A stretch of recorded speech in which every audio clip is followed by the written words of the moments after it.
जनतेचा हक्काचा आवाज। नमस्कार, मी बुवासाहेब पंडित उमरे, राहणार मुरुम, तालुका फलटण, जिल्हा सातारा। माझं प्राथमिक शिक्षण मुरुम या ठिकाणी झालेलं आहे, जिल्हा परिषदच्या शाळेमध्ये, आणि माध्यमिक शिक्षण हे कारखान्याच्या कंपनीच्या थोडक्यात शाळेमध्ये साखरवडीत झालेलं आहे। त्यानंतर मी कॉलेजला इंजिनिअरिंगला कराड येथे मी माझं कॉलेजमधून मी सिव्हिल इंजिनिअरिंग कंप्लीट केलेले आहे। कॉलेज संपल्यानंतर मी फलटणमध्येच कार्यरत होतो। बहुतेक करून पंचायत समिती या ठिकाणी मी बराच कालावधी घातलेला आहे, परंतु सर्वांप्रमाणेच माझ्या लक्षात असं आलं की रोजगारासाठी बहुतेक बाहेर जावं लागलं। आजची फलटणची परिस्थिती पाहिली त्यावेळी पण तीच परिस्थिती होती, आताही तीच परिस्थिती आहे।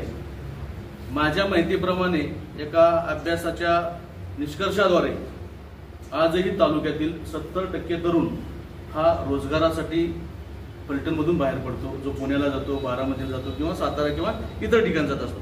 त्याचप्रमाणे मलाही त्यावेळी रोजगारासाठी पुणे येथे शिफ्ट व्हावं लागलं, आणि शिफ्ट होत असताना सध्या मी माझा बिझनेस कन्स्ट्रक्शनचा करतोय, त्यामध्ये मी स्थिरस्थावर आहे। परंतु मी एक फलटणकर म्हणून मला इथून स्थलांतरित व्हावं लागलं, ही वेदना माझ्या मनाला अतिशय वेदनादायक होती। आणि आपण संवेदनशील असताना फलटणसाठी काहीतरी करायचे या एका जाणीवेतून मलाही वाटतं की आपण या ठिकाणी उपस्थित राहून फलटणसाठी काहीतरी करावं, असं मला नेहमी वाटायचं।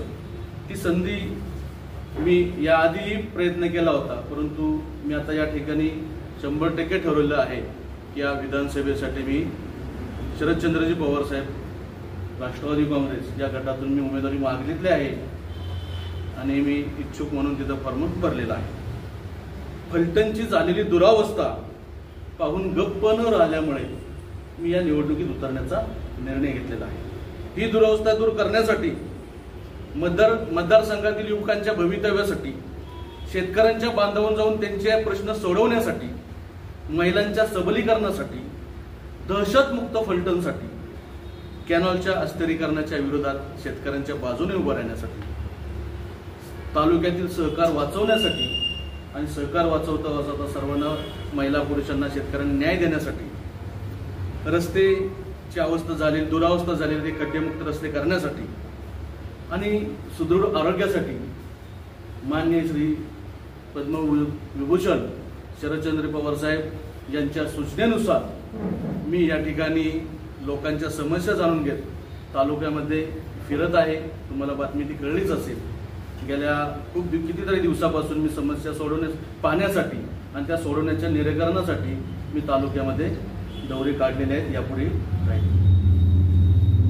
कोणत्याही परिस्थितीमध्ये खरं पाहिलं तर मी दौरा करत असताना बऱ्याच समस्या मला पाहता आल्या, लोकांशी संवाद साधता आलं, लोकांच्या बांधावर गेलो, लोकांच्या दारापर्यंत गेलो।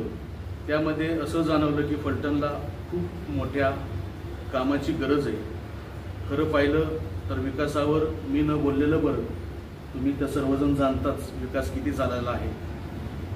बहुतेक मला असं वाटते विकासाचा शुभारंभ मी आमदार झाल्यावरच होईल असं मला वाटतं।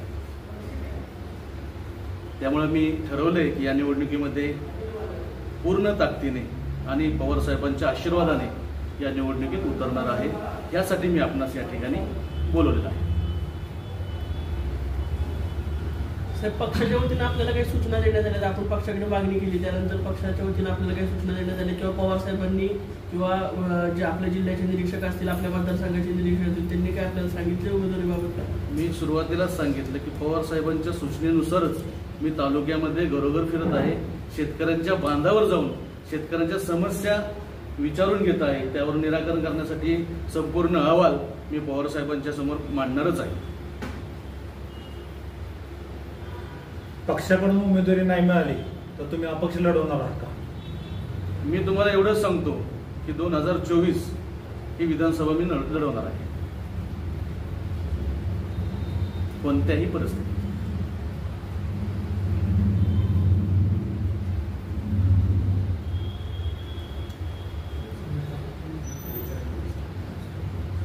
विकासाचे काय आराखडा आहे? विकासाचा आराखडा मी तुम्हाला आत्ताच सांगितलं की विकासाबद्दल खरं तर न बोललेलं बरं. थोडक्यात मी सांगायचं म्हटलं तर समजा आता सुरवडीला आपली कमीन्स आलेली आहे. एक मोठा उद्योग पवार साहेबांच्या विचारातून किंवा त्यांच्या सहकार्याने आपल्या तालुक्यामध्ये खूप मोठा उद्योग आला. पण तो उद्योग आलेला आता बरेच दिवस झाले ना, बरेच वर्ष झाले. खरं त्यानंतर MIDC वाढली गेली पाहिजे. ते तालुक्यातील भूमिपुत्रांना त्या ठिकाणी न्याय दिला पाहिजे होता, परंतु तसं दिसत नाहीये. त्या भूमिपुत्रांसाठी मला लढायचंय. अजूनही तालुक्यामध्ये मोठ्या मोठ्या MIDC गरज आहे, परंतु त्या आलेल्या नाहीयेत. महिंद्राचं काय झालं हे खरं विचार करण्याची गोष्ट आहे. नाईक बोमवाडीमध्ये आपण MIDCचा प्लॅन केला, त्याचं पुढे काय झालं खरं तर तुम्ही प्रश्न विचारले पाहिजेत. अतिशय चांगले प्रश्न विचारा तुम्ही विकासाबद्दल. खरं मी तुमचं आभारी आहे की विकासाबद्दल कोणीतरी विचारणार आहे या तालुक्यामध्ये. मी तुमचं खरं आभार मानतो. नाईक बोमवाडीमध्ये MIDC आली, काय आलं पुढे त्याचं? लोकांना रोजगार कसा मिळणार? आजही लोकांनी बारामतीला, पुण्याला, सातारला जायचं का? ह्या विषयावर कुणी विचारणा केली पाहिजे. मी तर माझं तर असं मत आहे, विसाळ साहेब, माझं असं मत आहे की आता आपण MIDC नाही, फलटणला IT कंपनीची गरज आहे. आज इथल्या कंपनीमध्ये पगार किती मिळतोय गावडे साहेब? 10, 12 हजार, 15 हजार. अहो, ही फक्त सलाई नाही तुमच्यासाठी. तुम्ही फक्त जगू शकता, प्रगती करू शकत नाही. तुम्हाला प्रगती करायची असेल तर मोठे मोठे पगार तुम्हाला इथे उपलब्ध झाले पाहिजे. त्यासाठी मी पवार साहेबांच्याकडे IT कंपनीची मागणी यापूर्वीच केलेली आहे.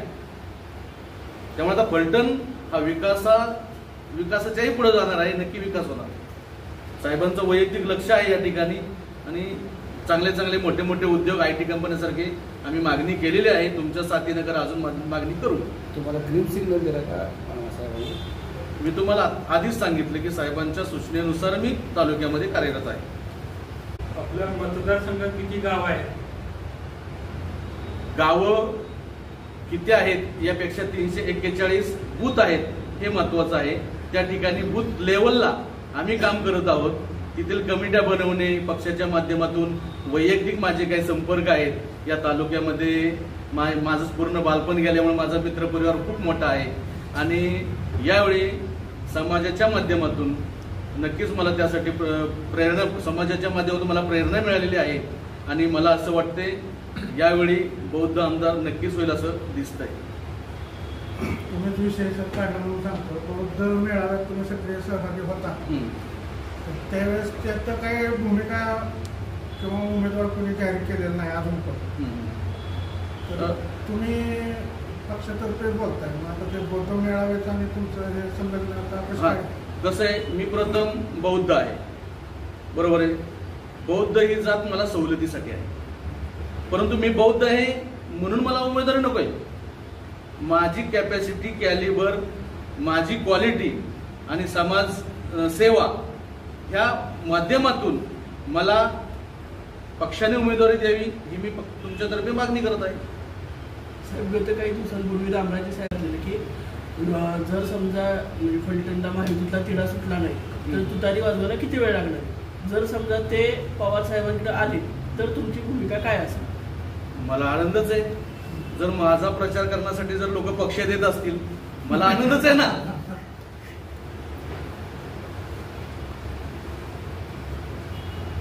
पवार साहेबांची उमेदवारी, पवार साहेबांच्या पक्षाची उमेदवारी तुम्हालाच मिळणार यावर तुम्ही कन्फर्म आहात? त्याची काही खूप कारणे आहेत. तुम्ही जर विचार केला तर माझ्याकडं, तुम्हाला आता लक्षात आलंच असेल की माझ्याकडे फलटणसाठी एक मॉडेल आहे, एक विजन आहे. जे तुम्ही आता आहात, तुमचं वय साधारण 30 ते 50च्या दरम्यान आहे. तुम्ही आठवा फलटण मधलं एक नाव असं सांगा की मी फलटणकर म्हणून मला त्याचा अभिमान आहे. असं काय कुठली गोष्ट आहे का की फलटणमध्ये माझ्या आहे कुठंच काही नाहीये? आजही आपला इथला युवक रोजगारासाठी बाहेर पडतो, आरोग्यासाठी महिला मुलं सगळी बारामतीला जातात. भूषण वाटण्यासारखं काय आहे? तेच तर निर्माण करायचंय आपल्याला की आपल्याला असं अभिमान वाटला पाहिजे फलटणकर म्हणून. मी फलटणकर म्हणून, मी फलटणचा, माझा फलटणचा जन्म आहे. माझा जन्म होळ मुरुम मल्हारराव होळकरांसारख्या त्यांचा जन्म झाला त्या ठिकाणी माझा जन्म झालेला आहे. मी फलटणकर म्हणून मला अभिमान आहे. म्हणून तर मी तेच विचारतो तुम्हाला. उलट तुम्ही प्रश्न विचारले पाहिजेत की फलटण मध्ये अशी कोणती गोष्ट आहे की तुम्हाला ती भूषणावं वाटते? आज तुम्ही म्हणता राम मंदिर तर 225 वर्षापूर्वी झालेलं आहे का वेगळं काय? तर आरोग्यासाठी बाहेर जातोय, रस्त्याला मला वाटतं गटर नाही आहेत, रस्त्याची दुरवस्था, महिलांना रोज इथं स्वयंरोजगारासाठी काय शेतकऱ्यांचे गट नाही आहेत की शेतकरी गट कुणीतरी स्थापन करावेत, त्यांनी पिकांचं नियोजन करावं, नियोजन करता करता त्यासाठी मार्केट उपलब्ध करून द्यावं. शेतकऱ्यांसाठी लढणारं दिसतंय का कोण? आहेत, असतील, मी असं म्हणत नाही की नसतील, परंतु त्याला प्रभावीपणे काम करायचं असेल, शेतकऱ्यांच्या बांधावर जाणारा यापूर्वी कुठला प्रतिनिधी पाहिला का तुम्ही? आज जो प्रतिनिधी तुमचा आपण निवडून देतो या ठिकाणी मतदारसंघातून, तो कधी बांधावर गेलेला आहे का? नाही ना. आपल्याला कुणाशी हे करायचं नाही, तुलना करायची नाही किंवा काय करायचं नाही, परंतु एक मला या मतदारसंघातून फलटण कोरेगाव विधानसभा मतदारसंघातील प्रत्येक नागरिकाचं नेतृत्व नाही, शब्द नीट समजून घ्या, नेतृत्व नाही, मला प्रतिनिधित्व करायचं आहे आणि त्यांच्या समस्या सोडवण्यासाठी मी यापुढे पूर्ण वेळ 24 तास कार्यरत राहणार आहे, तशा मला सूचना आहेत. युवकांसाठी आपलं विजन काय? युवकांसाठी मी तुम्हाला आधीच सांगितलं की MIDC होत राहणार आहेत ना. तुमचं विजन काय? म्हणजे हे तर आता पाठीमागचं झालं, पण तुम्ही काहीतरी विजन ठेवलं असेल ना पुढे? आमच्या संकल्पना ज्या आहेत इथं कंपन्या आणण्याबरोबरच युवकांना स्वयंरोजगारासाठी आम्ही तयार करणार. या ठिकाणी तुम्हाला सांगायचं म्हटलं तर पुरुष बचत गट ही संकल्पना खरं आम्ही या ठिकाणी राबवणार आहोत. गावागावामध्ये पुरुष गट करून छोटे छोटे व्यवसाय कसे तयार होतील आणि कमींसारख्या कंपन्यांना कसं खरं तर पूरक व्यवसाय सुरू व्हायला पाहिजे होते, ते होताना दिसत नाहीये. त्यामुळे त्यासाठी आम्ही नक्की प्रयत्न करणार आहोत.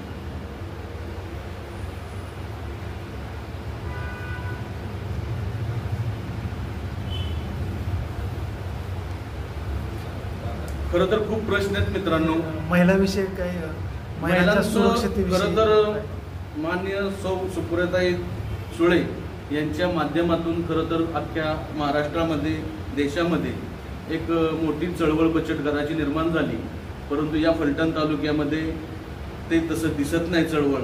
माझा महिलांसाठी एक तो विषय आहे की प्रत्येक गावागावात एका गावात किमान 10 बचत गट कसे होतील आणि त्या माध्यमातून त्या महिलांना कसं सबल करता येईल आणि स्वयंपूर्ण करता येईल याचा नक्कीच माझा विचार आहे. यापूर्वी फलटणमध्ये शरद पवारांना मानणाऱ्या गटाची सत्ता होती आणि तुम्ही म्हणताय की विकास झाला नाही, मग तुम्ही परत आता शरद पवारांकडे ज्या पद्धतीने ही मागणी करताय की उमेदवारीची, तर कुठल्या प्रकारे विकासाची तुमच्याकडे अपेक्षा, त्यांच्याकडे अपेक्षा आहे? बरोबर, प्रश्न बरोबर विचारला तुम्ही. खरं तर त्यासाठी जे मी कुणालाही इथं नावं ठेवत नाहीये, पण यापूर्वीचे आमदार जर पाहिले तर त्यांना कुठलीही गोष्ट तुम्हाला विचार करण्याची किंवा कुठलं व्यक्त करण्याची सुद्धा परवानगी नव्हती. मी तेच तुम्हाला सांगतोय, 75 वर्ष झाले स्वातंत्र्याला, तरीही आज आपल्या फलटण तालुक्यातील आमदार स्वतंत्र नाहीये.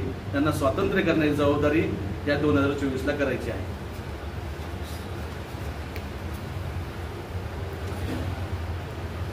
उमेदवारी जाहीर करताय आता?